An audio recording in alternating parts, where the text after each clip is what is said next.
Bueno chicos, ¿cómo están? Muy buenos días. Para mí es todo un honor compartir con ustedes un sábado más de sus clases de caccna.com, donde estamos para servirles y acompañarlos en su proceso de certificación. En esta oportunidad vamos a ver un capítulo muy particular del curso oficial de NetAcad. De hecho, he ingresado al portal como para que no perdamos esa costumbre de utilizarlo, de disfrutar del contenido, que es muy variado, tiene muchas actividades, muchas cosas, y que en conjunto con las clases y cualquiera sean los materiales que también nos ofrecemos en CSCNA, pues usted logre ampliar los conocimientos. Entonces, este capítulo se trata específicamente del capítulo número 5 del módulo 4, que es seguridad y monitoreo de red. Recuerde que básicamente nuestra filosofía es no ceñirnos al orden estricto de los módulos, sino que cubrir los temas que están en el blueprint para el examen de certificación. Y hoy le toca el turno a esta área en particular. Aunque ciertamente los temas específicos son AAA, TACAS y radios, aquí es bueno como tener el contexto de por qué utilizamos estos protocolos y estará bueno, ¿no? Entonces básicamente este capítulo, que comienza con la seguridad y monitoreo de red, esta parte introductoria, habla sobre básicamente estas cosas que hacemos en la actualidad, de lo que pasaría o no si no tenemos esas políticas y procedimientos para registrar los problemas de la red, para hacerle accounting, es decir, como llevar un registro de lo que hacen los usuarios de la red, a qué cosas tienen permisos, cuáles son los recursos a los que pueden acceder, cuáles son los niveles de permisología que estamos dispuestos a ceder en algunos casos o a permitir, y por supuesto cuál al contrario vamos a restringir. ¿Sí? Acá tenemos algunas de las cosas que ocurren en los ataques en la LAN. ¿Sí? Entonces, básicamente pareciera que no existe una infraestructura segura, pero lo mínimo que debemos tener en una infraestructura, pues por supuesto, son estos routers que le dan acceso a la red interna hacia el mundo exterior y viceversa. Generalmente esos firewalls, detrás de esos routers hay algunos firewalls o algún sistema de prevención de intrusiones como los VPS o de detección de intrusiones. Generalmente también tenemos concentradores VPN, si no fuera que las VPNs terminan dentro de los firewalls o incluso en los bordes de los routers, que son elementos que nos van a proteger a nivel de capa 3. Pero también en la capa 2 suelen haber algunas complicaciones, más allá que consideremos que todo lo que ocurre en nuestra LAN debería ser seguro. Recuérdense que según los expertos, más del 80% de los ataques ocurren desde el interior de nuestra red. Entonces a veces hay que incluir en nuestros deployments de seguridad herramientas que involucren a la parte de la capa 2. Aquí nos están dando un ejemplo, algo así como un empleado descontento. Este ha sido el ejemplo más utilizado a nivel de seguridad. Un empleado que está descontento, que ya trabaja en su red interna y a través de ella entonces puede ejecutar algún tipo de ataque, ¿no? Entonces el primer paso para mitigar los ataques a la infraestructura de capa 2 es comprender el funcionamiento de la capa 2. Y usted ya lleva un rato largo estudiando con nosotros y sabe algunas de las tecnologías que hay en la capa 2, como por ejemplo el uso de las VLAN. Sí, que en algún momento seguramente cuando los vio por primera vez, uno de esos comentarios que se hacen muy frecuentemente es que al menos separar el tráfico de capa 2 ya de por sí nos brinda, aparte de los temas de rendimiento, algún nivel de seguridad. Al menos en el hecho ya de separar tráfico podemos aislar problemas y de tal manera que no se propague un hueco de seguridad al resto de los segmentos de la red. Ahí están enumerados algunos de los ataques comunes contra la capa 2. Tenemos el ataque de reconocimiento de SDP, ataques de Telnet. Como si Telnet no fuera suficientemente inseguro, pues tenemos como aprovecharnos del protocolo para acceder a un equipo, ¿sí? De hecho, más recientemente participamos en un proyecto donde una institución financiera debía reemplazar su equipamiento porque estaba utilizando Telnet de forma nativa y por alguna decisión interna.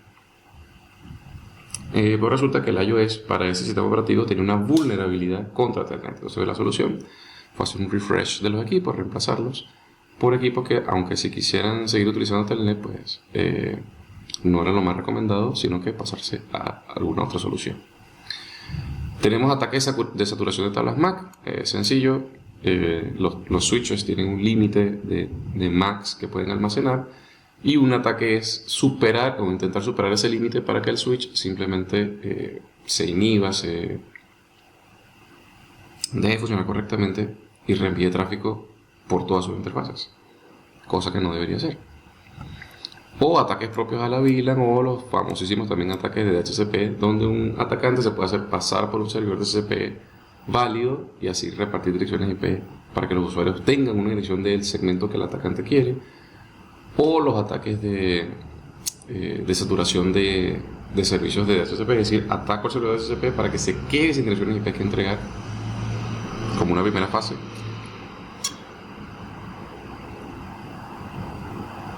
Antes de yo atacar la red con mi propio servidor de DHCP. Aquí algunas cosas sobre más información de los ataques capados. Bueno, nos invitan a ir al curso de CCNA Security, que está bueno también hacerse un pasaje por ahí.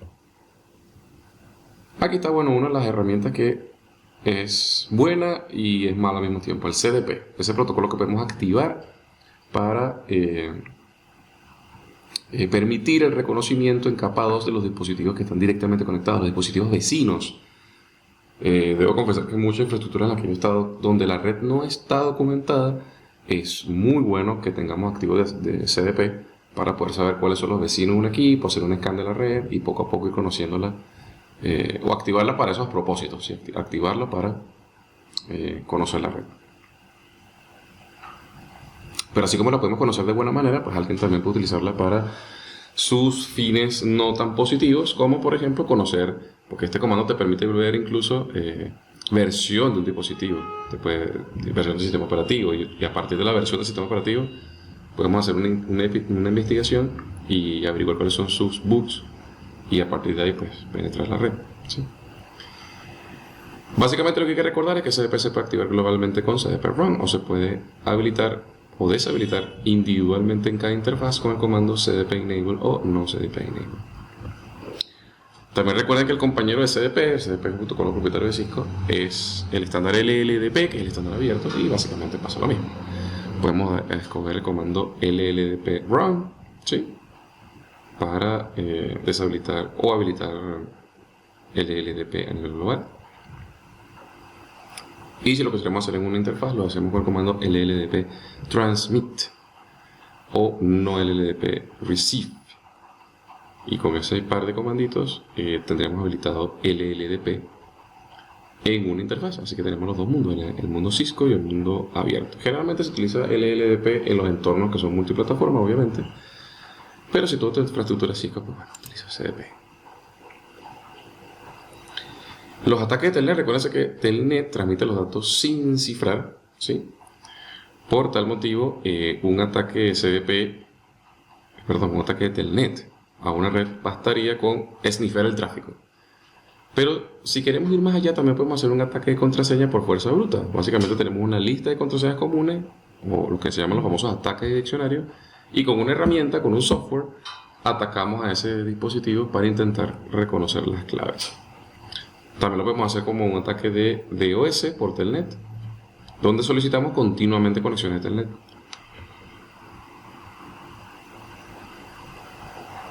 Hasta que el servicio se deshabilite totalmente. ¿Cómo lo mitigamos? Bueno, ya sabemos con el uso de SSH, por ejemplo, con el uso de contraseñas robustas, limitar el acceso a la línea de BTY, que no sean todos los usuarios de la red, sino unos muy puntuales, o solo podemos controlar con lista de control de acceso, o simplemente limitando la cantidad de consolas que pueden estar abiertas al mismo tiempo. O por supuesto con el tema principal de hoy, con la autenticación, la autorización de AAA, con algunos de los protocolos como TACAS o radios. Ya de una vez le adelanto que básicamente TACAS es un protocolo propietario de Cisco y radio es el estándar abierto, pero las dos se configuran muy similares y ya van a ver que no hay mucha complicación. Aquí está el famoso ataque de saturación de direcciones MAC que les comentaba hace un momentito. Básicamente lo que queremos es inundar la tabla MAC de un switch, ¿sí? Y si logramos inundarla, lo que va a ocurrir a continuación es que el switch simplemente va a empezar a transmitir por todas las interfaces, ¿sí? Cosa que no debería hacer. Ya sabemos que el switch debería transmitir, de acuerdo a su tabla de MAC, al puerto de destino. Si no la conoce, si hace un flooding, pero que haga flooding continuamente es un comportamiento errático. Y de eso se pueden aprovechar los atacantes, porque si empiezo a recibir tráfico por todas las interfaces, yo como atacante que estoy limpiando la red, también voy a recibir tráfico, que es lo que quiero, recibir datos y ver de esos datos que puedo obtener. Voy a pasar rápidamente aquí a la llamada, donde solo está unido nuestro amigo Miguel y Juan. Bienvenidos, chicos, a la clase de hoy.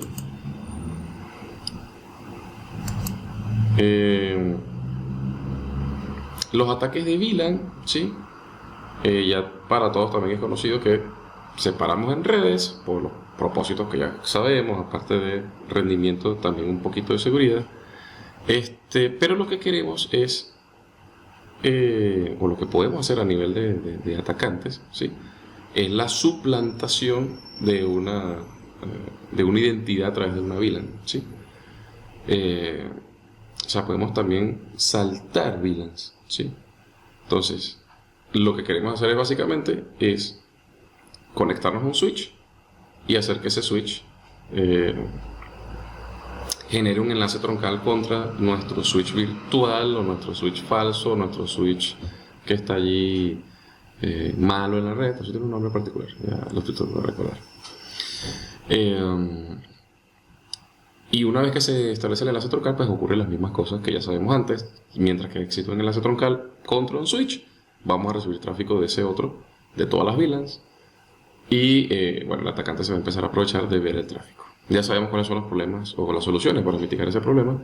Básicamente es definir exactamente cuáles puertos son de acceso, impedir el tráfico de BPDUs, colocar puertos con seguridad de puertos, etcétera, etcétera, etcétera. Aquí nos dicen algo así como, por ejemplo, también cambiar la VLAN nativa. Recuerden que esa VLAN nativa es la que establece la comunicación entre los dos switches y la comunicación propia de los switches. Y si el atacante no se sabe ese número de VLAN, pues no va a poder establecer una comunicación propia entre su switch falso, su switch que no pertenece a la infraestructura, pues no va a lograrse esa full convergencia, ¿sí? Entonces, bueno, con herramientas básicas que ya seguramente habrán visto durante el curso, pues esos ataques ya se van mitigando. Eso no quiere decir que hoy en día ya no existen aún más herramientas para hacer que la red a nivel LAN sea más y más segura. Estos son los ataques del tipo de DHCP, ¿sí? Como los ataques de suplantación de DHCP. Hacemos que pasar un servidor de DHCP como uno legítimo. Básicamente lo que debemos hacer con esto es solamente habilitar o permitir que las respuestas de DHCP se habiliten en los puertos que estén conectados directamente a las VLAN o directamente al servidor de DHCP. El otro sería el ataque por agotamiento de DHCP, ¿sí? Es decir, que saturamos el servidor de DHCP con solicitudes hasta que ya no tengan más direcciones que entregar, ¿sí? Así que básicamente le hacemos un DOS al DHCP, ¿sí? También hay formas de validar quiénes son los orígenes de esas solicitudes y solamente permitir orígenes válidos. Ahorita hay muchas herramientas para eso. A pesar de que seguramente usted aquí aprendió a utilizar el DHCP en el router, generalmente no es una configuración tan utilizada. Lo más común es utilizar el router como un relay, es decir, que recibe la solicitud y luego la reenvía a algún servicio como Linux o Windows para resolver las solicitudes de DHCP. Y es en ellos también donde habrá que aplicar ciertos otros frameworks de seguridad dentro de esas plataformas. Vamos a ver qué sigue ahora. Bueno, este es los comentarios de las actividades que sería genial que ustedes puedan completar, porque esto va reforzando los conocimientos, ¿sí? En este momento no lo vamos a hacer porque nos tomaría más tiempo del normal, ¿sí? Aquí tenemos algunas de las soluciones de Cisco o de las recomendaciones que nos da Cisco para proteger nuestra red, ¿sí? Al menos a nivel de capa 2. Aquí nos hablan, por ejemplo, de esos protocolos que están circulando por allí como Telnet, Syslog, SNMP, TFTP. Y a esta altura del curso o de su carrera, estas cosas deben empezar a sonarle similares, ¿sí? Como SSH, SCP, SSL, SNMP versión 3. Son cosas que ya ustedes deben conocer. Tal vez usted no sea un especialista en todas las soluciones, en todos si es que existe un software, por ejemplo, como el SCP, si usted nunca lo ha instalado, bueno, ya sería bueno que buscar por internet cómo se instala un cliente SCP y empezar a conectarse a los equipos a través de SCP o a servidores. Eso es un software bastante completo, podemos hacer transferencia de archivos y muchas cosas a través de él. Si no sabe qué es SSL, bueno, buscar rápidamente en Wikipedia qué es SSL. Notar que el segurito ese que está allá arriba de su navegador web, ese candadito, tiene que ver algo con SSL y así averiguar que es un túnel SSL y cosas así por el estilo. Sí, ya a esta altura, cuando estamos leyendo estos conceptos, que a veces puede ser como un poco que abruman porque son muchos, estaría bueno que lo empecemos a conocer. Entonces, bueno, básicamente lo que nos sugiere Cisco es que siempre tengamos habilitados protocolos seguros, ¿sí? En el caso de CDP, solamente utilizar los CDP en ciertos puertos. Generalmente se utiliza CDP en los puertos uplink, es decir, los que van de switch a switch, o de switch a router, de switch a firewall, a router, los que conectan a esos dispositivos. Luego, proteger el acceso a Telnet. Si nos viéramos en la obligación de utilizar Telnet, bueno, hay formas de protegerlo. Utilizar una VLAN de administración dedicada, eso también es muy, muy importante. Ahí pasan los dos casos. Pasan los casos donde no hay una VLAN de administración y pasan los casos donde hay una VLAN de administración pero utilizan la misma VLAN 1 en muchas implementaciones. Entonces, lo importante es utilizar una VLAN diferente de la 1 y una VLAN exclusiva, esa VLAN que escojamos, diferente de la 1, que sea exclusiva para la administración. ¿Qué significa? Que va a ser una red específica para acceder a los equipos y configurarlos o hacerle mantenimiento lógico o cualquier otra cosa. Es decir, que no deberíamos ingresar por la misma red de datos o desde la misma red de datos acceder a la VLAN de administración. Esas son como las estrategias. Y la razón es muy sencilla, porque si conviviera la red de administración con la misma red de datos, el tráfico de administración estaría junto con el de datos y sería fácilmente esnifiable. Es decir, si yo soy un atacante y quiero esnifar la red, además de encontrarme con los datos de los usuarios, que es lo que quiero, cuentas de correo, secretos corporativos, qué sé yo, cualquier cosa, también nos vamos a encontrar con los datos propios de la red, que se intercambian, protocolos, ese tipo de cosas. Aquí tenemos una ventana interactiva que abre esto, ¿no? Nos habla sobre la seguridad de puertos, sobre el DHCP, sobre la inspección de ARP dinámica. Este tema está interesante porque, bueno, ustedes verán cómo después se construyen las tablas, por ejemplo, para el DHCP snooping, cómo se construyen las tablas a partir de las tablas ARP. Y la protección de IP de origen, sobre todo saber cuál es, a través de una relación entre la MAC y el IP que se le entregó, hacer mantenimiento de tablas para saber cuáles son solicitudes de DHCP genuinas y ese tipo de cosas. Esta ya es como una explicación un poco más detallada de lo que sería la mitigación de los ataques por saturación de tablas de direcciones MAC. ¿Sí? Básicamente lo que queremos permitir es simplemente que por un puerto específico solo se permitan ciertas solicitudes, que se almacenen cierta cantidad de MAC, y así cuando un atacante intenta hacer muchas solicitudes, ya por defecto el puerto se bloquea, por ejemplo. Otro tema son la mitigación de los ataques de VLAN, es decir, evitar que un switch que no pertenece a la red se conecte a la red. Y recuerden que no tiene que ser un switch físico, porque imagínense, un atacante no va a entrar a su instalación con un 2960X dentro del bolso o de la mochila. Seguramente lo hará con su portátil, y dentro de su portátil tendrá algún software de emulación de switches o algo parecido, y lo intentará conectar a la red. Entonces es a partir de ese punto donde debemos proteger la red, porque se conectará además a un puerto a una estación de trabajo. Entonces, ¿qué deberíamos hacer? Bueno, en esos puertos que son estaciones de trabajo, que estamos seguros que no va a haber conectado ningún switch allí, bueno, nuestro comandito switch port mode access. Recuerden que no hay negociación si colocamos estos comandos. Luego especificar dónde son los puertos troncales, como con el comando switch port mode trunk. Queremos deshabilitar las negociaciones de DTP. Recuerda que DTP es este protocolo que hace que la decisión que toma un puerto, que es más sensible, que es más promiscuo, generalmente él tiende a ser troncal en casi todas las combinaciones, es decir, trunk access, trunk auto. Entonces él siempre trata de ser trunk. Para evitarlo, para evitar que ese protocolo tome decisiones, le decimos, bueno, switch port no negotiate, y nos evitamos esos temas. Cambiar la VLAN nativa, bueno, con el comando switch port native VLAN, y le escogemos un número y cambiamos la VLAN. Otras cosas, como dice aquí, deshabilitamos los puertos en desuso. Cualquier otro puerto que no tenga nada conectado se apaga, y se debe incluso también colocar en una VLAN diferente de la 1. Recuerden que los puertos por defecto pertenecen a la VLAN 1. Así que los eliminamos esa VLAN y los movemos a una que no estemos usando y que además también esté apagada. La mitigación de los ataques de HCP es con esto, ¿no?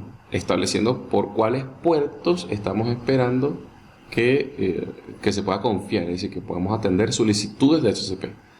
Y si vemos el diagrama, bueno, en este diagrama nos estamos dando cuenta que, por ejemplo, aquí en estos puertos que están en verde es donde se está permitiendo el tráfico de DHCP y que no debería provenir entonces en consecuencia de los puertos de acceso.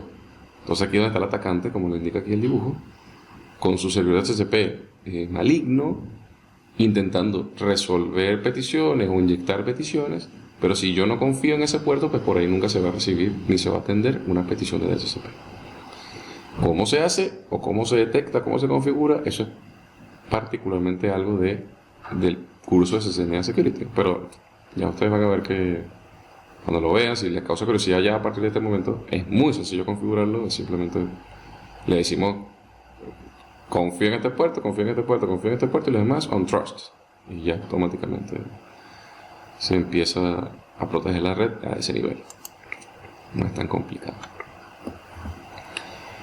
Bueno, el tema principal de hoy era esto precisamente, la autenticación con AAA.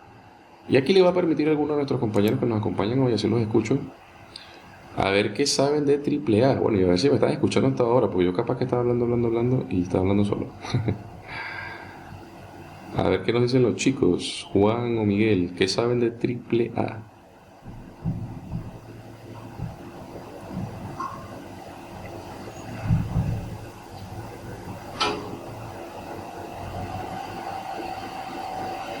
Bueno, si no tiene micrófono,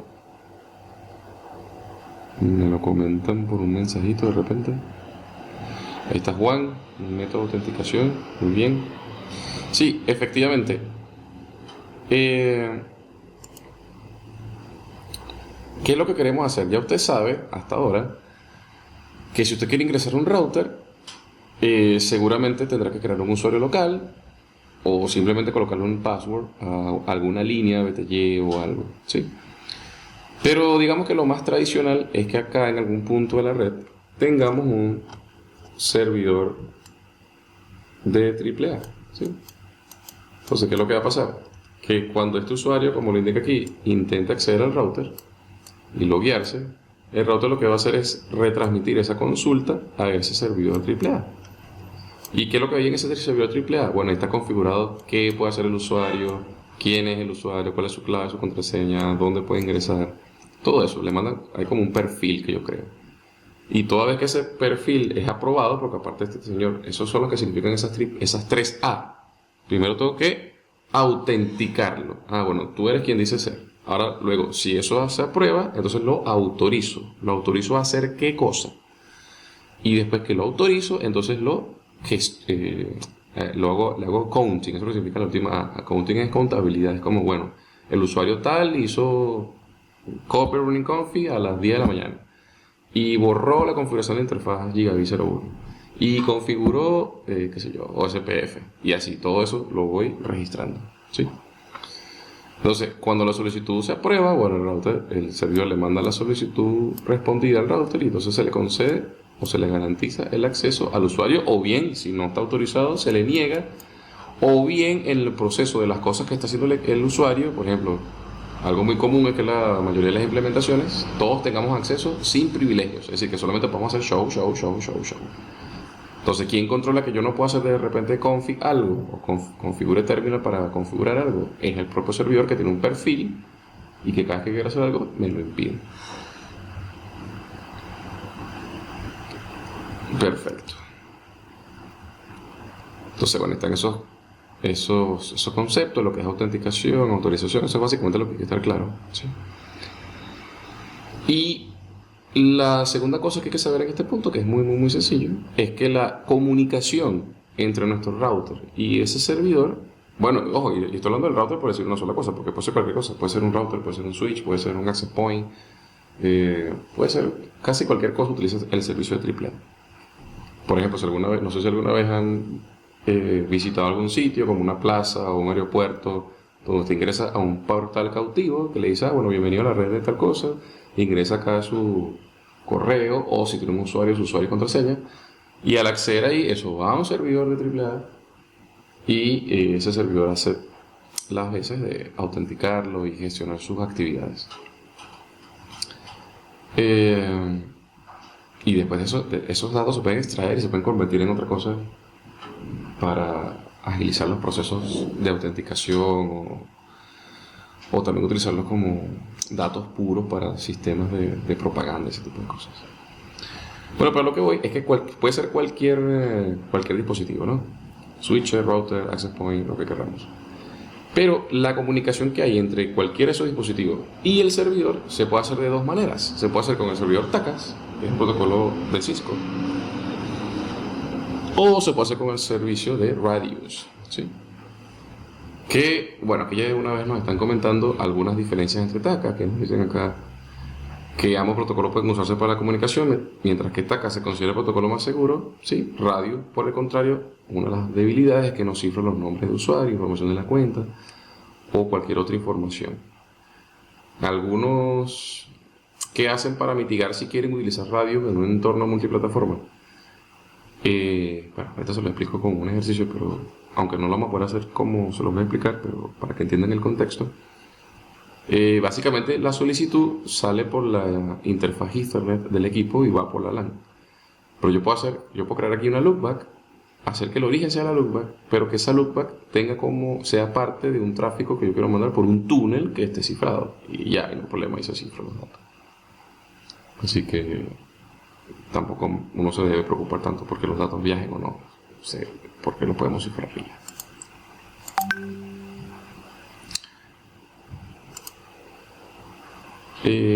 Seguimos por aquí. Otro protocolo que hay ahora mismo en la red, y ahorita vamos a hacer un ejercicio específico de AAA. Esa es básicamente la segunda misión de hoy en la otra parte. Lo que quiero con este video es demostrar que podemos seguir perfectamente un capítulo, leerlo. Claro, la única diferencia es que yo se lo estoy narrando en este momento, pero con un poquito de paciencia usted puede leer esto, que son párrafos cortos, ¿no? Dibujitos, pocas letras, y se entiende un concepto que si uno nunca lo ha visto puede parecer complejo, pero la verdad es que es bastante sencillo, ¿sí? Bueno, este es otro de los protocolos que está también en boga, que está siendo utilizado por una herramienta que tiene Cisco nueva. Cuando digo nueva es que este protocolo ya existía, pero ahora hay una herramienta que hace que el uso de este protocolo sea más ameno, más amigable y más potente, que es el protocolo 802.1x. El protocolo 802.1x, ¿qué hace?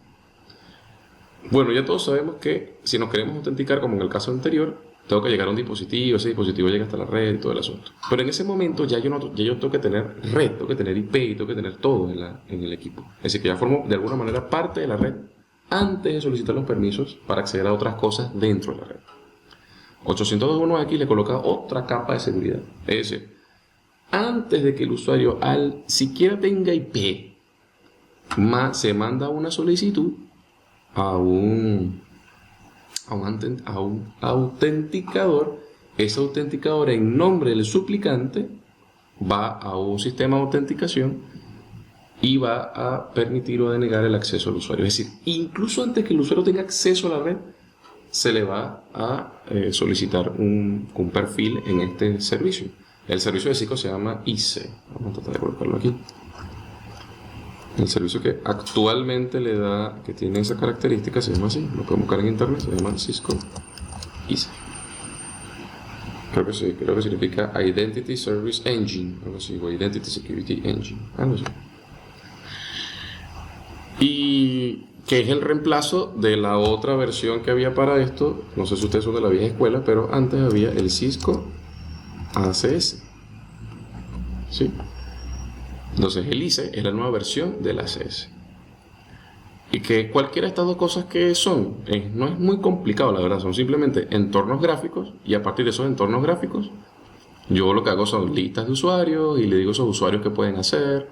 Y ustedes se están preguntando, bueno, pero si el usuario no tiene IP, ¿cómo demonios hace la solicitud a ese servidor? Bueno, es muy fácil.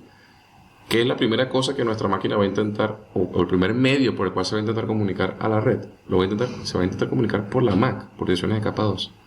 Entonces, el autenticador lo que hace es enviarle la MAC del dispositivo a este servicio, como el ICE, y el ICE, basado en unas políticas que usted haya creado antes, tomará una decisión. Y lo más interesante del asunto es que no solamente te da permisos el ICE, sino que además te puede asignar recursos. Te puede decir, mira, tú perteneces a la VLAN X, Y, Z. Y eso es súper importantísimo porque entonces ahora los switches, como ya habíamos visto antes, que un ataque puede ser el ataque de VLAN, un atacante que se hace pasar por un usuario auténtico o verdadero y puede asignar VLAN, cambiar VLAN o viajar sobre una VLAN. Ahora en el switch no nos vemos obligados a configurar eso.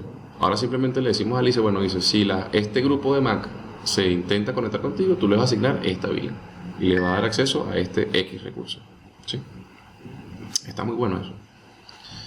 Ya he tenido la oportunidad de configurar un par de dispositivos ICE y es muy interesante. De hecho, es muy potente. Las cosas que yo he podido configurar son bastante básicas comparado con las muchas otras cosas que puede hacer. De hecho, la experiencia más reciente la tuvimos en los Juegos Olímpicos acá en Buenos Aires y todos los usuarios que utilizan la red Wi-Fi iban contra un servidor ICE para su autenticación. Bueno, los usuarios, el staff del Comité Olímpico, esa gente. Y está muy bueno el uso del ICE. Es muy potente. Y bueno, como les comento, es el reemplazo del ACS. En este tipo de tecnologías hay una serie de conceptos que la tienen por aquí. Bueno, ¿qué es el suplicante? Bueno, el suplicante es el cliente. ¿Sí? Y básicamente el cliente no hace nada. El cliente simplemente se conecta a la red y donde empieza la fiesta es acá en el puerto donde se conecta. Donde tiene que haber una configuración para iniciar la solicitud del protocolo 802.1x. Aquí está precisamente el autenticador. Entonces él controla el acceso físico y actúa, eso es lo que le estaba comentando hace rato, en representación de quién es ese cliente. Es decir, se convierte como una especie de proxy. Es como si la conversación fuese entre el servidor y el switch y no entre el servidor y el suplicante. ¿Sí? Como está por acá, generalmente entonces la configuración o la comunicación va a ser a través de Radius, ¿sí? Y se utiliza también este protocolo EAP, ¿sí? Para el envío de tramas. Y por último está el servidor de autenticación, que como les comenté, puede ser ICE, puede ser el ACS, hay soluciones de open source también para hacer esto. Pero bueno, como estamos en Cisco, aquí todo apunta a que sea Cisco. Y tiene una actividad. Y bueno, aquí tienen SNMP, pero... Bueno, yo no sé si ustedes han visto SNMP, déjame consultarles aquí a ustedes. No sé si Juan, que generalmente son los que más vienen a clase, y Miguel, ya habían visto antes SNMP. No han visto SNMP. Bueno, no les quiero hacer spoiler, por si acaso nuestro amigo Cristian en el futuro tiene les comenta después cómo es SNMP. Pero se los adelanto rapidito a ustedes que están viendo la clase hoy. Bueno, este video va a quedar grabado igual para quienes no asistieron. Pero, y lo tienen en el capítulo, o sea que en cualquier momento pueden ingresar al capítulo 5 del módulo 4 y van a ver todo este tema exactamente como lo estamos viendo ahora mismo, ¿sí? Pero, bueno, SNMP tampoco tiene mucha magia, desde el punto de vista que no es complicado. Lo que hay que entender son como los conceptos de alto nivel. ¿Cuáles son los conceptos de alto nivel? Bueno, que SNMP es una herramienta que se utiliza para que la mayoría de las cosas que ocurren en el equipo se divulguen en la red a través de un mensaje que se llama trap.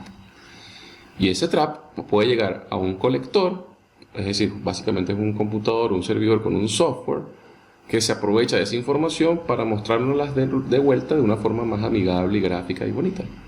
Imagínense que ustedes antes, para poder conocer la red, tenían que ingresar equipo por equipo y hacer cosas como las que les dije hace rato, bueno, shows de neighbors y vean cuáles eran los vecinos y se iban construyendo ustedes mismos como un mapa mental o a mano de la red. O tener que hacer ciertos comandos para saber si un equipo tenía su procesador con alto consumo, o para saber cuál era el tráfico por una interfaz. Entonces ahora toda esa información viaja por la red en este tipo de mensajes que se llama trap. El colector, que hay miles de colectores o de software que utilizan SNMP como base. Cisco, el principal de ellos es el Cisco Prime, pero como les digo, hay muchos.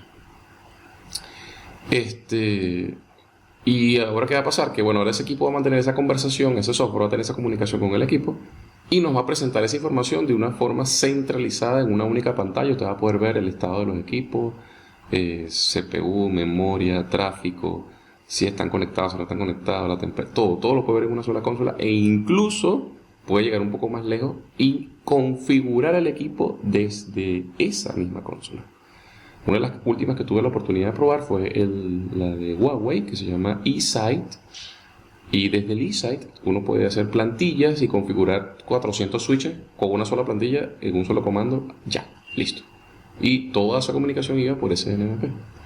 En Cisco Prime ocurre exactamente lo mismo. Tenemos varios clientes financieros que toda su plataforma está conectada a Cisco Prime y de ahí podemos configurar cualquier cosa en los equipos. Se crean los scripts y se mandan al router o a los switches y ya. Hay una que utilizamos en otra institución que se llama el WhatsApp Gold. También es una herramienta de monitoreo que se basa en el uso de SNMP para mostrarnos la información en la pantalla, ¿sí? Entonces, ¿qué cosas tenemos que saber de SNMP? Bueno, estos conceptos que están acá, el administrador de SNMP, los agentes y la base de información, el Main Information Base. El Main Information Base es como una lista con todos los componentes que tiene un equipo, interfaces, procesador, memoria, y cada uno de esos componentes tiene algo que se conoce como el Object ID, un número único. Entonces ese número único, el software lo interpreta y lo coloca en una zona particular del software, ¿sí? Entonces uno puede consultar a un equipo específicamente por uno de esos números. Pero, digamos, en el siglo XXI no hace falta aprenderse los números, porque ya tenemos un software que ya va a tener una ventanita que dice, quiero ver el procesador. Te le hace clic y ya. No tiene que saberse los números. En los tiempos de antes, sí había que saberse los números. No es que yo sea de esa época, pero lo leí por ahí en alguna parte. Otro de los datos que tenemos que saber de SNMP es que utiliza los puertos UDP 161, ¿sí? Y el UDP 162, ¿sí? El 161 para los agentes y el 162 para el server. Aquí tienen otro poquito más de algunos comandos que se ejecutan desde el server para configurar o para obtener información o para ver qué podemos hacer con SNMP. Como les comento, estos comandos están acá, por lo menos aquí dice, para obtener una variable de la tabla. Hay un comando para eso. Pero, insisto, esto ya no hace falta. Esto ya usted hoy en día lo hace por una consola, ¿sí? No hace falta hacer nada de esto. Pero, digamos, como a niveles teóricos muy básicos, sí habría que saberlo. Como cultura general. Otra de las cosas importantes de SNMP es que se tienen que saber las versiones, es decir, cuál es la diferencia entre una versión de SNMP y otra. Básicamente al principio lo que había era simplemente se mandaba un mensaje con toda la información de los dispositivos y se mandaba reiterativamente. Ahora hay formas de autenticar esos mensajes, de cifrar esos mensajes. Y para eso precisamente existen las diferentes versiones de SNMP. Hay otro concepto que se empieza a crear a partir de la versión número 2, que es el famoso community, que el community era o es, mejor dicho, porque se sigue usando, como una especie de clave. Es decir, como que, bueno, todos los que tengan esta misma clave se pueden compartir información de SNMP. Entonces uno le coloca una clave y ya. Pero bueno, ya todos sabemos que una clave no basta. Una única clave no basta, sino que ahora tiene que ser con usuarios, con cosas como esta, como verificación de integridad con MD5 y SHA, por ejemplo. O podemos cifrar con DES o con 3DES o con AES. Entonces para eso utilizamos SNMP versión 3. Todo lo que tiene que ver con seguridad y la diferencia principal con el resto de las versiones es que SNMP versión 3 lo tiene y el resto de las versiones no lo tiene.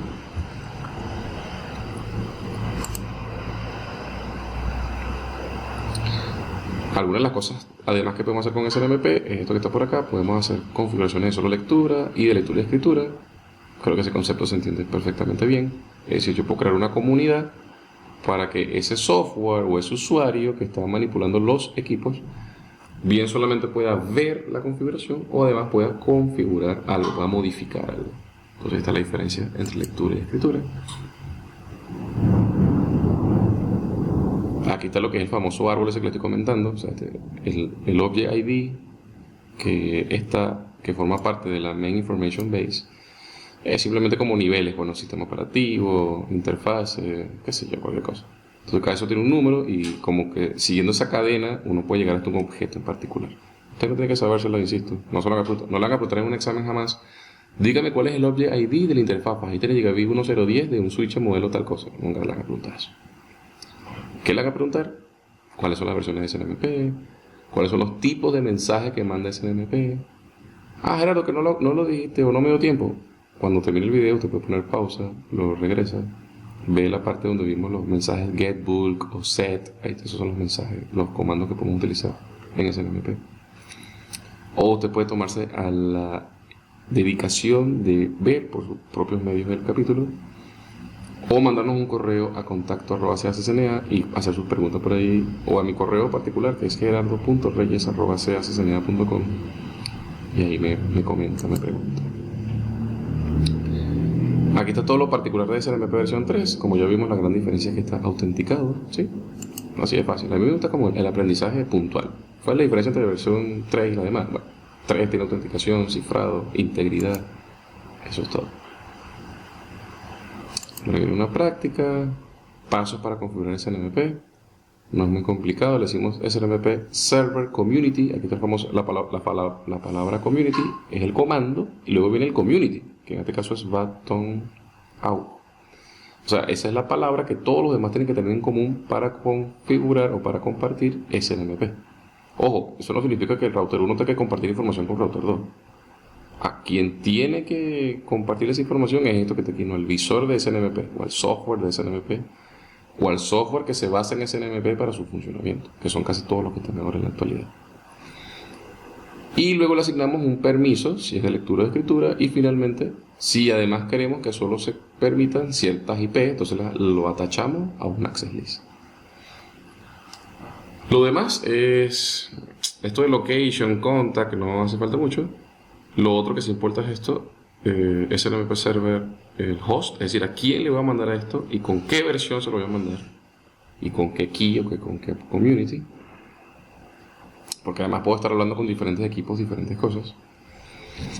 También habilitamos los traps y de hecho podemos definir qué tipos de traps queremos mandar, porque por defecto lo manda todo, pero podemos definir si quiero solamente los traps de CPU o los traps de interfaz, de uplinks y downlinks. Es decir, yo quiero saber si solamente que me le mande información de SNMP, si una interfaz se cae o se levanta, o de tráfico, o específicamente podemos definir los traps.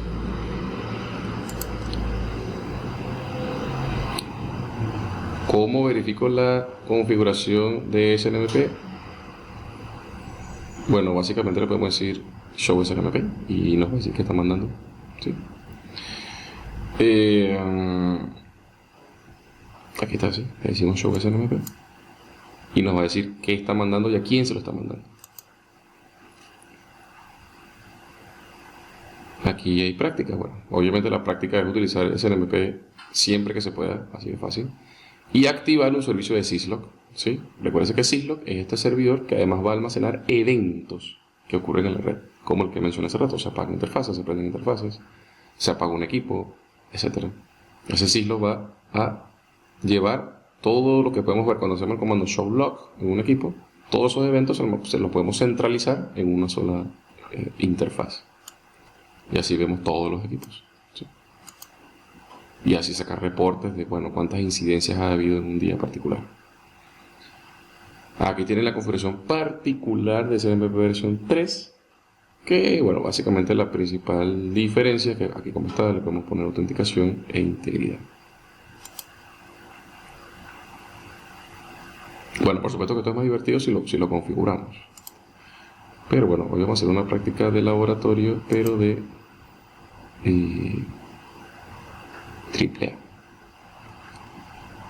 Bueno, no quiero seguir haciendo spoiler, pero me voy a tomar esta última lámina de este capítulo, porque este capítulo sigue con todas las soluciones de monitoreo y seguridad. Pero esta es otra que también tenemos que aprender a hacer rápido, porque es una herramienta súper eficiente para muchísimas cosas, que es el spam de puertos. Entonces, básicamente, ¿qué es lo que queremos hacer? Queremos replicar lo que está pasando por un puerto, mandárselo a otro puerto, una copia exacta del tráfico, ¿sí? ¿Y con qué propósito? Con miles de propósitos, como por ejemplo observar un fenómeno. A veces, por ejemplo, en algún momento nos ocurrió que un equipo no recibía dirección IP, por más que revisamos que el DCCP estaba configurado bien, que el puerto estaba bien, que el conector estaba bien, todo estaba bien, y queríamos ver. Y resulta que lo que estábamos observando en el puerto era que no estaban llegando las respuestas del servidor de DCCP. Después tuvieron que hacer unos ajustes en el servidor de HTTP para que permitiera ciertos tipos de mensajes, y a partir de ese punto pues todo empezó a funcionar correctamente. Solo por decir un ejemplo. Otra de las grandes funciones que tiene replicar el tráfico por un puerto es cuando queremos integrar a una red un servicio. Por ejemplo, queremos integrar un firewall nuevo, pero no queremos colocarlo ya de una vez, sino solamente queremos ver cómo se comporta el firewall. Si de verdad detecta amenazas, si bloquea cosas. Entonces uno lo que hace es colocar el puerto, el appliance, lo coloca en un puerto que esté siendo spam de una VLAN, por ejemplo, o spam de la WAN. Entonces por ahí va a pasar todo el tráfico, que es una copia, mientras que el tráfico original sí se va a su destino al que tiene que ir. Así yo puedo ver en este firewall, por ejemplo, cómo se comporta con un IPS. Coloco al IPS en modo de aprendizaje. Si usted no sabe qué es un IPS, básicamente lo que hace es detectar comportamientos erráticos de una red.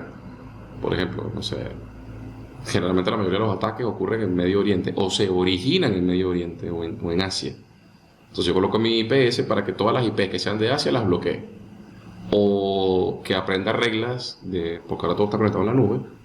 Si un comportamiento de un tráfico particular que viene de Rusia con destino a Estados Unidos también lo estoy viendo en mi red, entonces lo bloqueo. Sí, él ve ese tipo de cosas, ve comportamientos que le parecen extraños, y si nosotros lo hemos configurado para que los bloquee, los va a bloquear. O lo podemos colocar en modo de aprendizaje, y entonces lo que va a simplemente escuchar tráfico, y va a saber el equipo qué tráfico es el que normalmente cruza por la red y cuál tráfico sería totalmente anormal. Y eso que es anormal lo va a bloquear.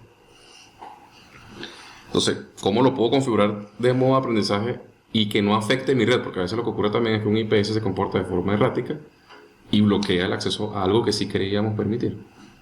Entonces lo ponemos en un puerto que está haciendo spam de puerto. Él va a recibir tráfico mientras aprende, mientras ajustamos las reglas, y después sí lo conectamos a la red.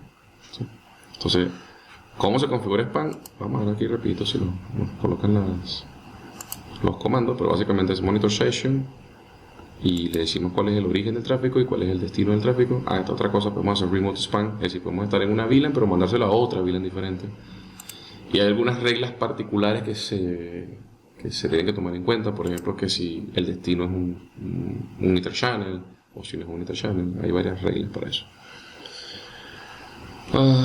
Bueno, aquí están los comandos, como les decía, es monitor session, un número, y cuál es el source, puede ser una interfaz o una VLAN, y luego le decimos monitor session y un destination. Entonces él va a hacer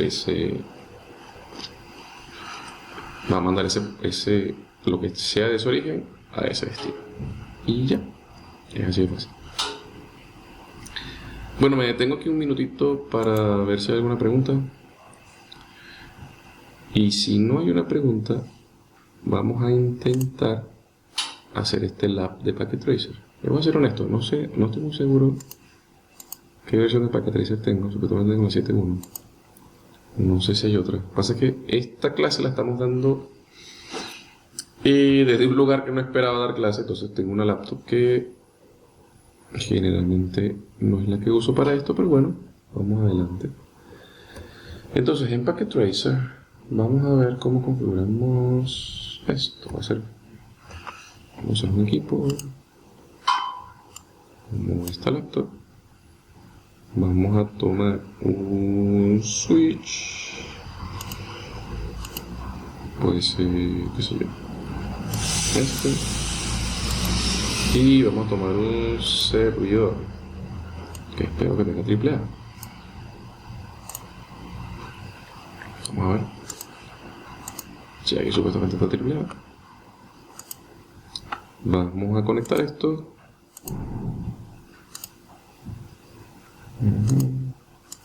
Igual si tienen una pregunta y yo no los estoy viendo, toman el micrófono y me la hacen, y así podemos conversar.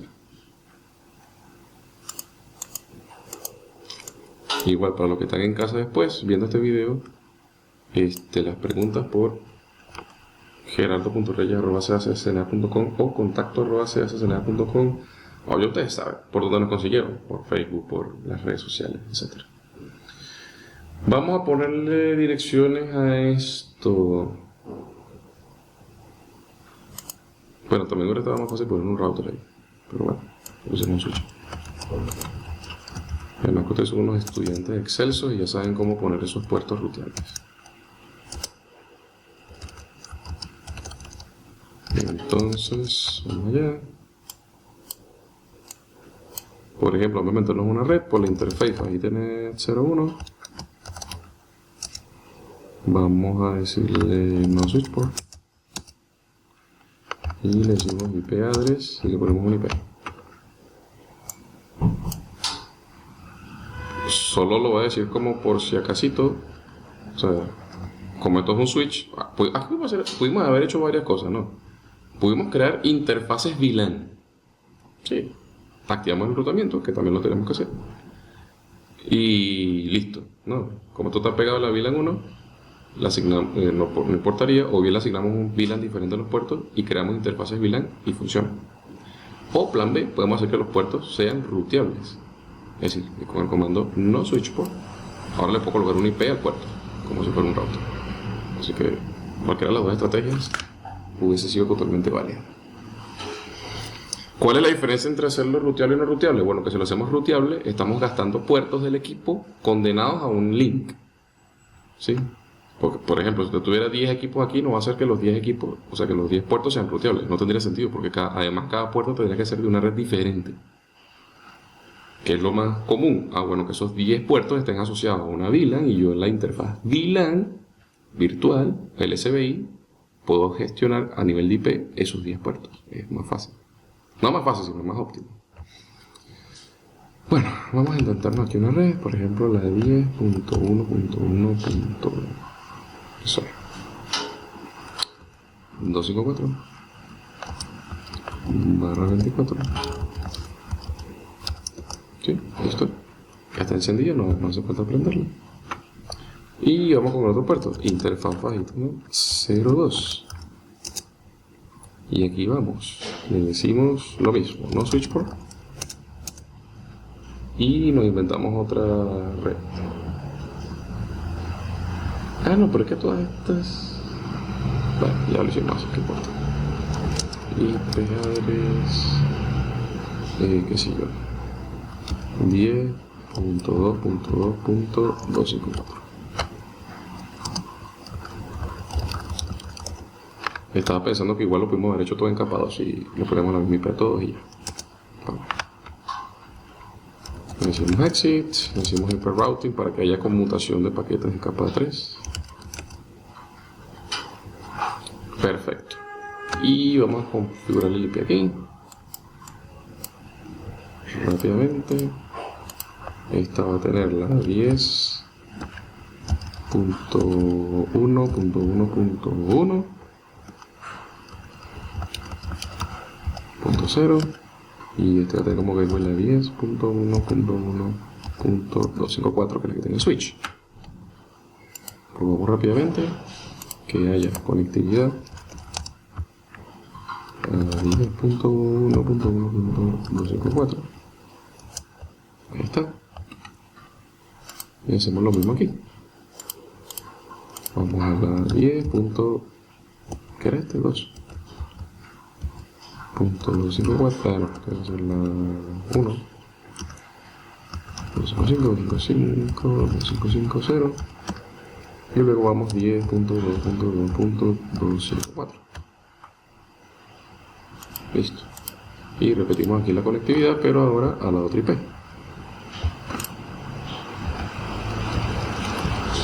A la 2, 2, 1.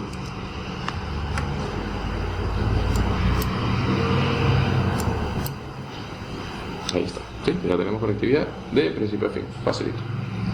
Entonces vamos con los comandos de AAA en el equipo este.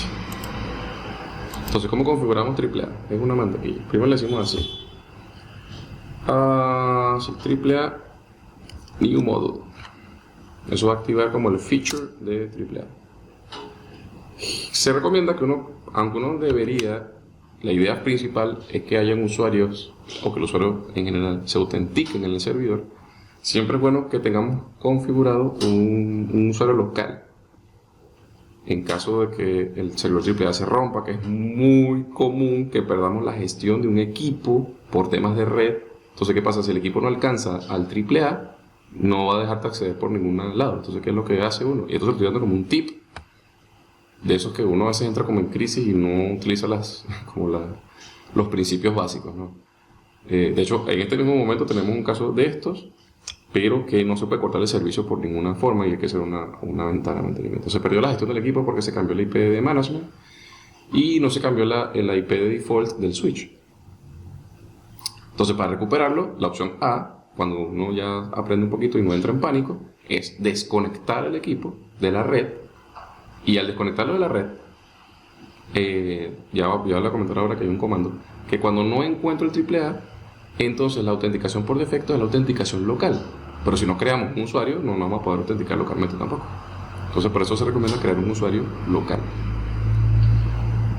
que es algo que generalmente la mayoría de las implementaciones, este usuario, bueno, lo tienen súper protegido porque esta clave está literalmente en el equipo. Se podría saber por un ataque de fuerza bruta, entonces generalmente se coloca lo más robusto posible y lo más protegido posible. Entonces vamos a colocar un usuario de Doomy aquí. Entonces username Cisco, password Cisco, y ya, vamos a la vida con el usuario. Sí. Vamos a crear una clave enable también porque en algún momento nos va a pedir también acceder al equipo. Entonces le decimos algo así como enable secret. Cisco también, vamos a enredarnos. Listo. Aquí el comando que vamos a hacer a continuación precisamente es el que le vamos a decir, bueno, si no consigues al servidor AAA, tu autenticación por defecto va a ser local. Entonces le decimos así, AAA authentication login, le ponemos un nombre a este tipo de autenticación, no sé, aquí nos está pidiendo un nombre, o bien podemos dejarla por default, vamos a poner un nombre, algo así como CACCNA, listo, que pertenezca al grupo de TACAX. Sí, recuerden que TACAX es simplemente el protocolo que va a permitir comunicar a este equipo con el servidor de AAA y que es el propietario de Cisco. Así es fácil. Y que además, si no está TACAX, aquí donde le decimos, bueno, entonces la autenticación va a ser local. Listo. Para eso fue que creamos el usuario en un principio. Ahora le tenemos que decir dónde está el servidor TACAX. Bueno, lo hacemos con este comando, le decimos así, TACAX server host, y le decimos la IP del servidor, que en este caso es la 10.2.2.1, que está al otro lado, ¿sí? Y le ponemos una llave, tenemos que poner una llave para comunicarlo con él. Le vamos a decir que la llave sea Cisco también, para no enredarnos la vida con las claves.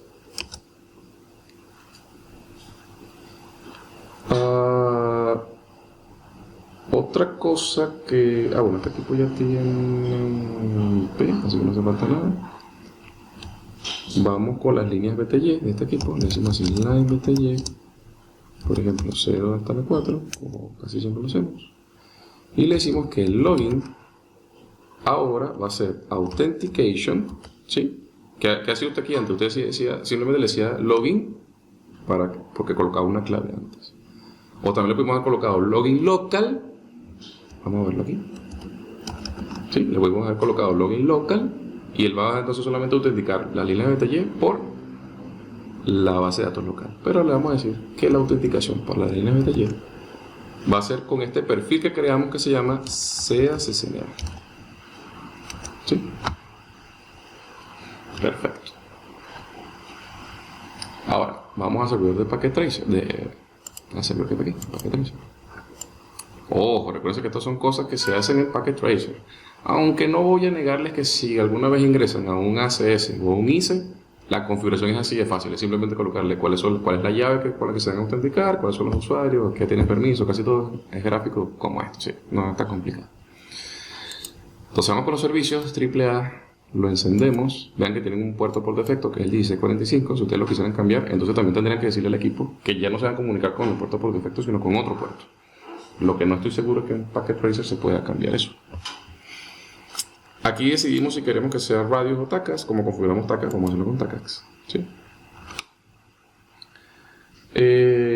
Vamos a añadir un usuario aquí, ¿no? Vamos a añadir el usuario que acabamos de crear.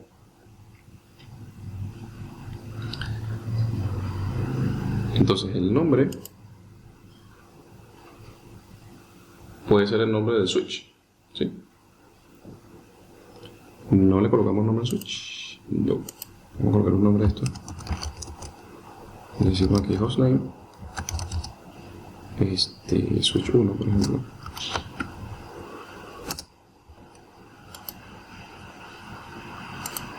Entonces le colocamos aquí que el nombre es S1.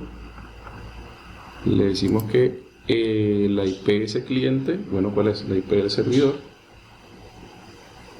Perdón, del router. En este caso es nuestro switch capa 3. Que aquí también pudimos haberlo hecho por la interfaz VLAN, aunque tiene dos interfaces físicas, bien podemos hacerlo por la interfaz física de la faja ITN 02 o la faja ITN de la 01. Pero aquí viene un tema de redundancia, ¿no? Si la interfaz ITN 02 se cae, bueno, no tenemos conexión con el equipo. Si la faja ITN 01 se cae, no tenemos conexión con este lado de la LAN. Y en consecuencia el servidor AAA no lo alcanzaría. Así que una buena práctica sería que en este caso también colocarle un IP a una interfaz VLAN. ¿Sí? Entonces vamos a hacerlo. Aquí no nos va a quedar mayor remedio que utilizar la 1, porque no vamos a cambiar las VLAN en los puertos. Entonces le decimos así, interfaz VLAN 1, y le inventamos un IP address, qué sé yo, 192.168.1.1. ¿sí? Simplemente estamos colocando a este equipo un IP que sea alcanzable, que en este caso, como él es el único router, todo es alcanzable. Pero que además sea, como es virtual, la puedo alcanzar por una interfaz física o por la otra. Entonces le colocamos aquí IP address 192.168.1.1 y le ponemos 24, qué sé yo. 0. Y la prendemos, porque si no la prendemos, no funciona. Entonces este es el IP de 192.168.1.1. Vamos a colocarla aquí. 192.168.1.1. ¿sí? ¿Y cuál fue la clave que le colocamos? Cisco.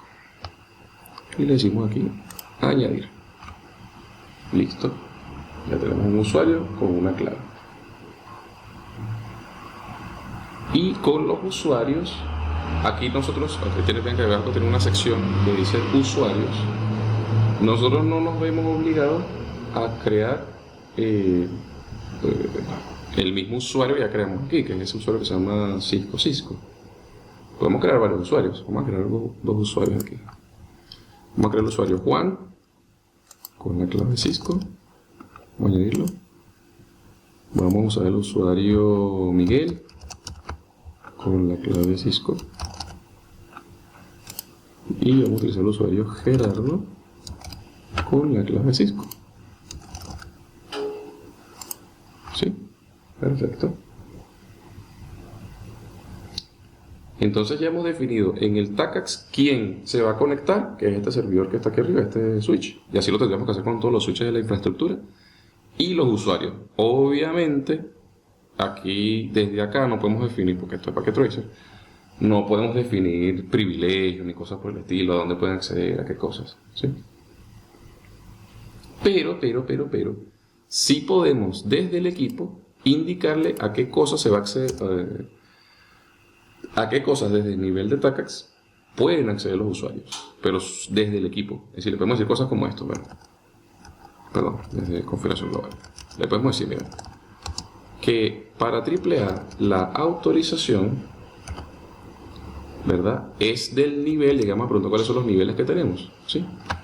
Le podemos decir, mira, que la autorización está, bueno, este es para que te dicen nuevamente, pero bueno, conformémonos con lo que hay por ahora.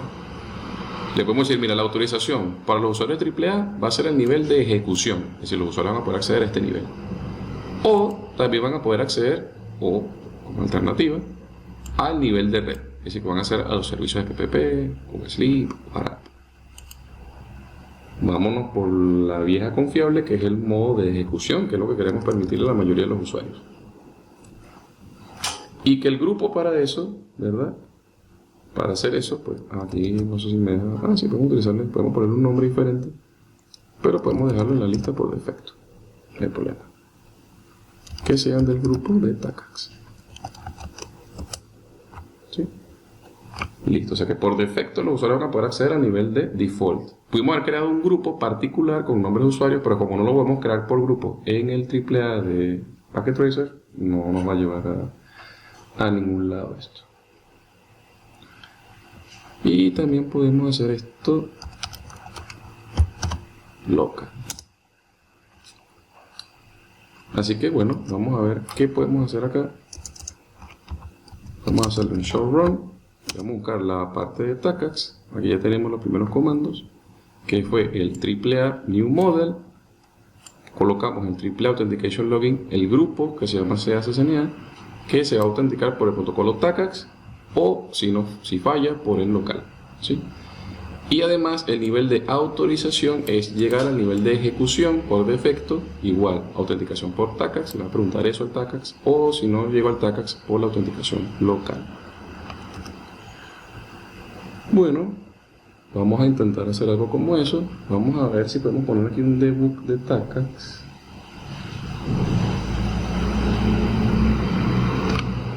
Vamos a decirle aquí debug AAA Authentication. Y así comprobamos si la autenticación está funcionando o no está funcionando. Vamos acá.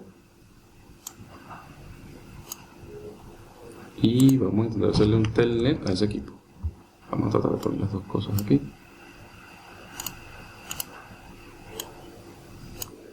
Ahí vamos. Vamos a hacerle un telnet a la 192.168.1.1. Entonces lo vamos a intentar hacer con el usuario, qué sé yo, Juan, y la clave de Juan es Cisco. Y ahí está. Me pintó una de blanca. ¿Por qué será? Y aquí dice que AAA está buscando la lista CACCNA, que debería ser la lista que está en el usuario por allá, y no nos deja.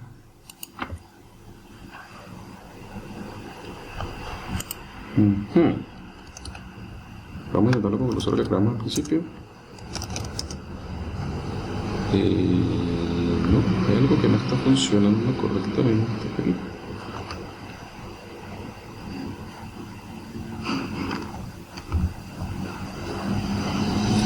Vamos a ver qué pasó en el servidor. Si hay algo que nos faltó por aquí.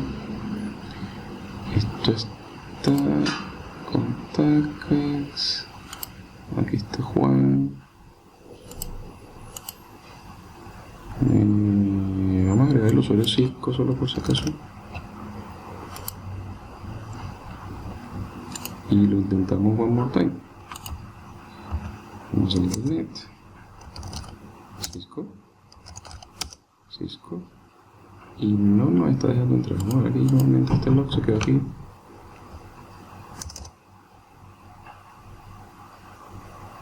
O sea, efectivamente está invocando a la lista que creamos, pero por alguna razón no se está autenticando. Es como si no tuviera alguna comunicación con este equipo.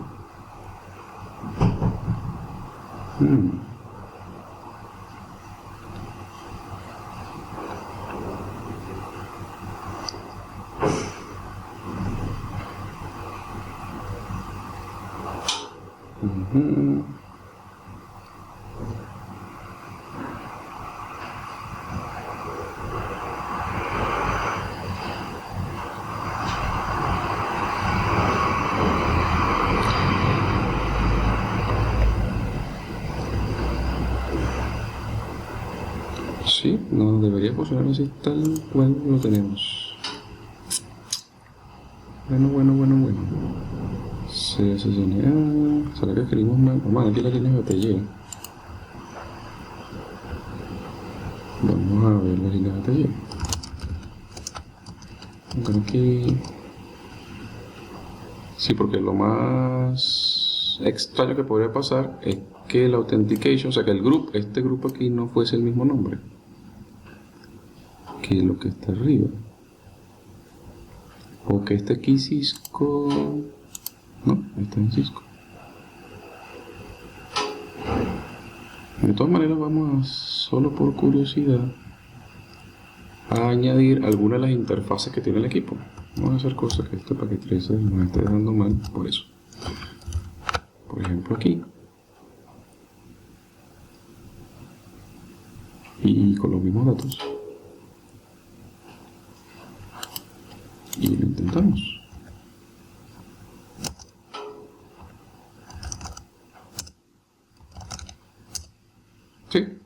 efectivamente.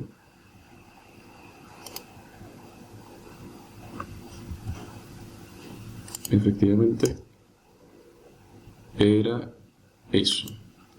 Por alguna razón, no se estaba comunicando con el servidor y cuando coloqué la IP de la interfaz física, sí respondió. Es que me parece raro de todas maneras porque aquí tengo como default gateway esto, se debería responder ante esa solicitud. O sea, ¿qué es lo que está pasando? Que cuando el equipo se está conectando aquí y luego hace la solicitud de AAA por aquí, es como si no saliera con origen la VLAN. Y bueno, esto se lo estoy comentando con conocimiento de causa porque cuando yo hago estas configuraciones en los equipos, por ejemplo, del banco, siempre le coloco cuál es el source. Entonces uno siempre coloca la VLAN administrativa. Entonces aquí no hay forma de colocarle source en Packet Tracer. Bueno, no vi eso en comando. Entonces, ¿qué pasa? Que está saliendo con origen esta. Y cuando llega con origen esta, pero esta no está en la lista del AAA, no nos está permitiendo acceder. No sé si pude explicarme.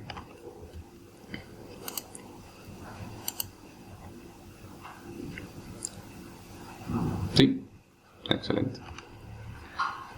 Bueno, chicos, no sé qué les pareció la clase hoy. Vean que no es muy complicada y tienen otro feature más. AAA tienen un montón de cosas más que pueden hacer. Sobre todo con el tema, jugar con el tema de los niveles de permisos, ¿sí?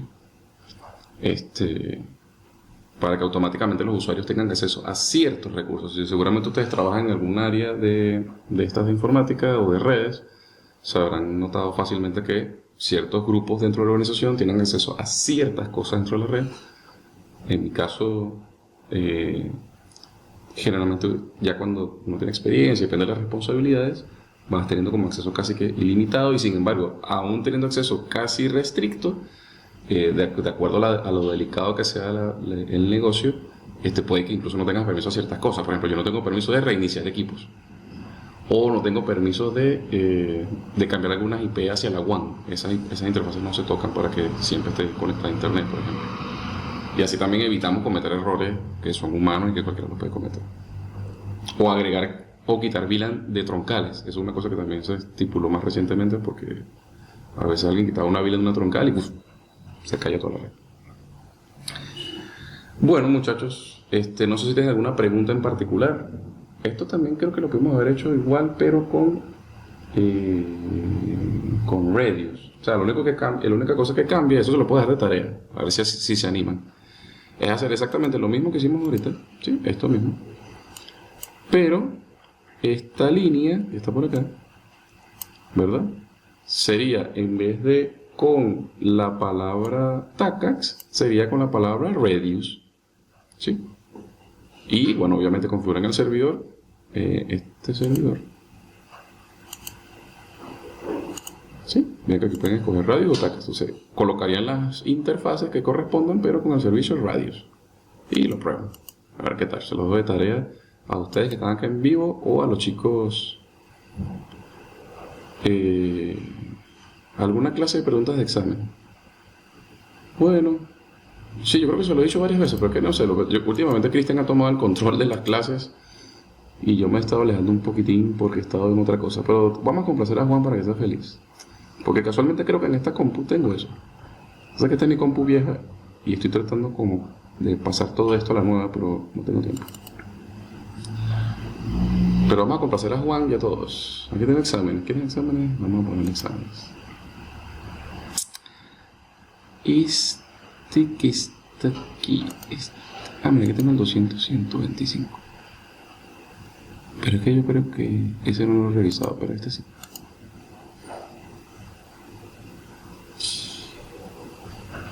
No tengo la suscripción. No me deja abrir el examen, no puede ser. Pero ya, es que si me conecto a internet lo desconecto a ustedes. Sí, porque esto funciona si no estoy conectado a internet.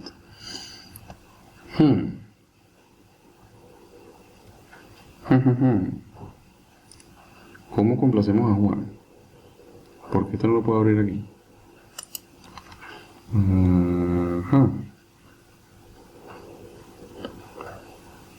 Ya va, estoy pensando, donde yo tengo un examen de esos por ahí.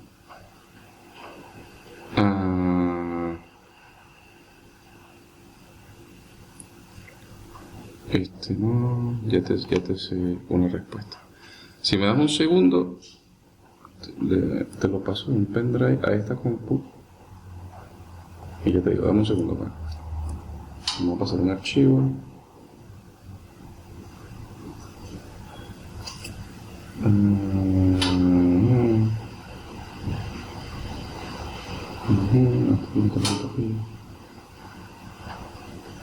Ay, caramba, no se me fue eso.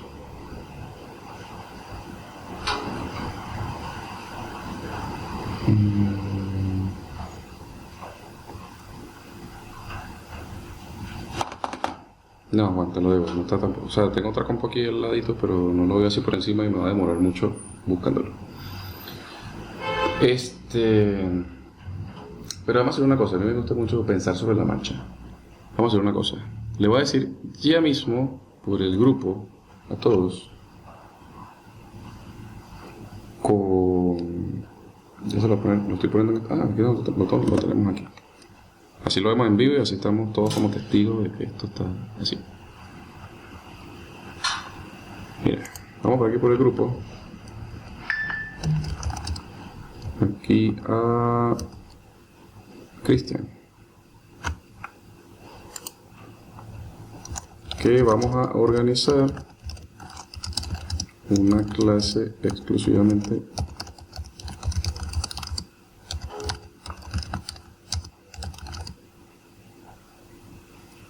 para la semana que viene. ¿Sí?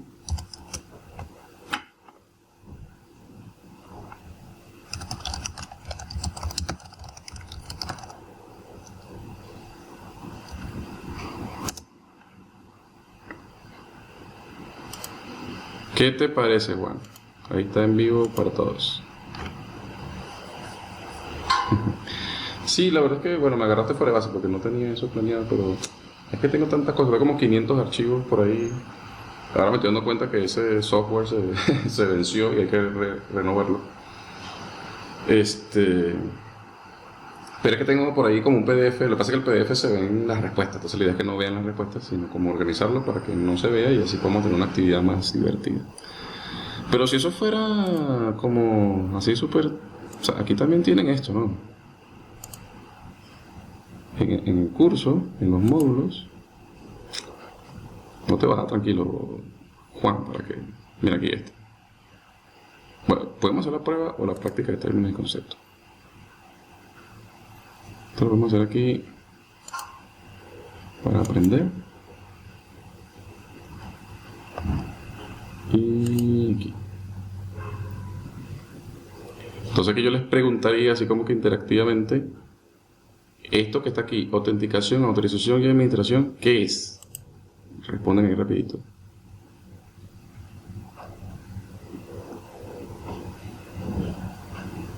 A ver quién responde primero. Juan, Miguel, AAA, dice. Entonces aquí, págata, marco de trabajo AAA. Listo. Aquí, un atacante utiliza reiteradamente una lista de contraseñas comunes, palabras del diccionario y variaciones de palabras para descubrir la contraseña administrativa. ¿Qué es eso? Tienen las opciones ahí. Ataque de DOS, fuerza bruta, ataque de suplantación de SCP o ataque por agotamiento de direcciones de SCP. El atacante utiliza reiteradamente, rapidito, ¿qué es eso? Fuerza bruta, dice Juan. Vamos a ver aquí. Fuerza bruta, correcto. Un atacante satura un servidor de SCP con solicitudes de SCP falsas y agota finalmente el grupo de servidores de SCP. ¿Qué es eso? Le mandé un montón de solicitudes falsas al de SCP y se quedó sin recursos. ¿Qué es eso? A ver, ¿quién es más rápido? ¿La mano de ustedes o mi clic? Saturación de SCP, dicen por ahí. ¡Pum! Ataque y direcciones de agotamiento por SCP. Sí, eso es. Pasa que, claro, esto es lo malo de ver el curso en español. Lo bueno es verlo en inglés porque es starving, un ataque de starving de SCP. De starvation. O sea, como de hambriar el SCP. Eso es una de las desventajas de verlo en inglés. Le digo en español. Entonces, estándar que define un control de acceso y un protocolo de autenticación basado en puertos que evita que las estaciones de trabajo no autorizadas se conecten en una LAN a través de los puertos del switch de acceso público. Estándar que define un protocolo de autenticación basado en puertos. Autenticación basada en puertos, ¿qué es eso? Autenticación basada en puertos, autenticación basada en puertos. Vamos Miguel, que Juan está echando candela. Autenticación basada en puertos. Come on. Se la pongo fácil, tiene una X.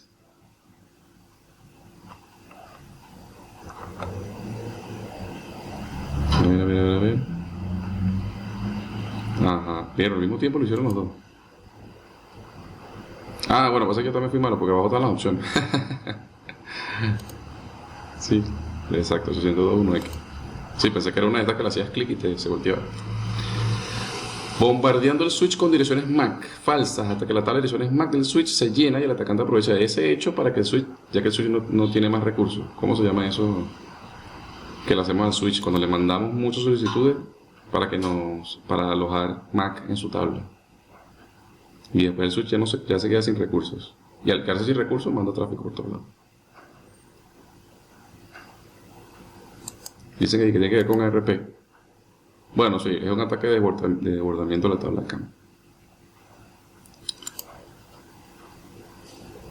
Aquí hay una SNMP. Bueno, un administrador de SNMP, o los agentes SNMP, o bueno, ¿cómo se llama todo eso? Administrador de SNMP, agente de SNMP, base de información de SNMP. Aquí está papita ahí. La 1, la 2, la 3 o la 4. Si me están hablando de SNMP, entonces ¿cuál debe ser la respuesta? A veces hay que aplicar un poquito también de la lógica mendeliana, ¿no? Sí, la 4. Y créanme que en el examen hay unas preguntas que son así, que son como que... Pero lo hacen como uno dudar, como que bueno, no puede ser tan fácil esto. Un protocolo, la antepenúltima. La penúltima. Un protocolo para supervisar, configurar y administrar los hosts de la red. ¿Con qué podemos administrar, supervisar y administrar los equipos de la red? Ahí lo vimos, porque también la última pregunta, muy bien Miguel, tiene que ver con esto. SNMP. Y ahí se acabó, esa era la última. Sí. Bueno chicos, genial que cerramos con una mini actividad de estas. Ya está agendado ahí que le dije a Cristian, que seguramente me responderá más tarde. No vino hoy porque tenía que hacer algo particular.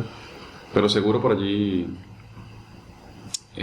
se nos une y hacemos algo chévere la próxima clase. Así también cerramos el año, que no sé cuándo es la última clase este año, pero algo bueno tendremos que hacer la última clase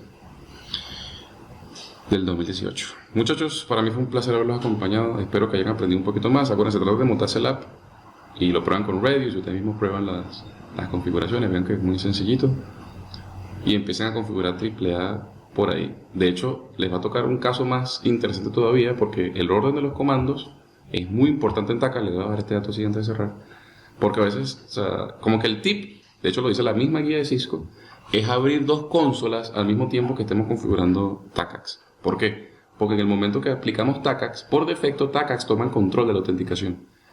Y si no tienes contacto con TACACS o no creaste los usuarios o algo por el estilo, puedes perder la gestión del equipo. Entonces, perder la gestión del equipo significaría ir físicamente al equipo y desconectar y todas esas cosas que ya les comenté.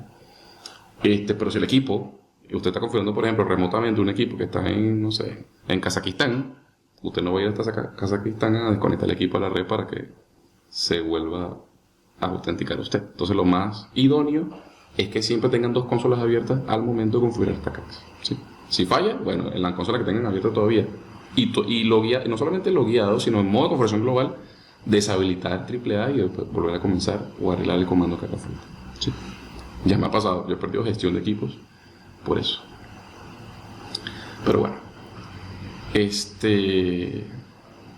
les mando un saludo desde acá, desde el sur del continente americano. Espero que les vaya muy bien, que sigan estudiando, muchachos. Se acaba el año, espero que su meta de certificación esté más cerca que antes. Nos vemos entonces en la próxima clase, chicos. Hasta luego.